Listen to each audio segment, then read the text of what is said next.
કૃષ્ણ બધાને welcome to રીસી diary સહી 35 સાલ મુબારક બધાને સંવત 2081 ના સ્ટાર્ટિંગની બધાને ખૂબ ખૂબ ખૂબ શુભકામનાઓ આજથી સ્ટાર્ટ થાય છે Gujarati new year so happy new year બધાને નવા વર્ષના રામ રામ અને હા આજનો દિવસ સવારે 7 વાગે થોડો લેટ બાકી તો 5 વાગે ઉઠી જવું જોઈએ ઉઠી જઈએ દર વર્ષે આજે ન ઉઠાય બિકોઝ મસ્ત રંગોળી કરી આપે બેના સ્ટોરીઓ લગાવી પછી કાલ નાટો પડી અને પછી સુધી એટલે લેટ થઈ ગયું ઉઠવામાં પછી બસ જસ્ટ ફ્રેશ થઈ રૂટીન બધું કર્યું રેડી થઈ અને ફટાફટ જઈ મહાદેવને હેપી ન્યૂ યર કહેવા મંદિરે અને પછી આવી પછી મહેમાન આવ્યા થોડા ઘણા બસ તો એમને જય શ્રી કૃષ્ણ કહેલા સાલ મુબારક કહેલા સર કરી દીધું ભૂખવા થઈ ગયો બધાને અને હા અત્યાર સુધી એવો દિવસ રહ્યો આજે બધા બસ ઘરે આવજા કરશે અને અમે જઈશું બધા ઘરે બેસવા માટે હેપી ન્યૂ યર કહેવા માટે અને હા બાકી બની પછી ચાલો નવા વર્ષનું મીઠું મોટું કરવા વર્ચ્યુઅલ મુખવાસ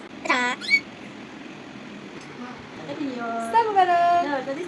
રામ રામ બસ હું અને મમ્મી કપડાં થઈ ગયા અને હું શું કરું કપડાં ધાબે લેટ શો સી બધાય નહીં ને ત્યાંથી પાંચ છોડી કપડાં છે કે કાલે સવારે કરવા ગયા બસ તો રેડી થઈ અને અમે પછી ગયા બધાના ઘરે બેસવા માટે આવીને લગાવ્યા દીવા અને હા આ સાથે જ આજનો દિવસ થાય છે પૂરો બાકી કાલે મળીએ હર હર મહાદેવ જય માતાજી આવજો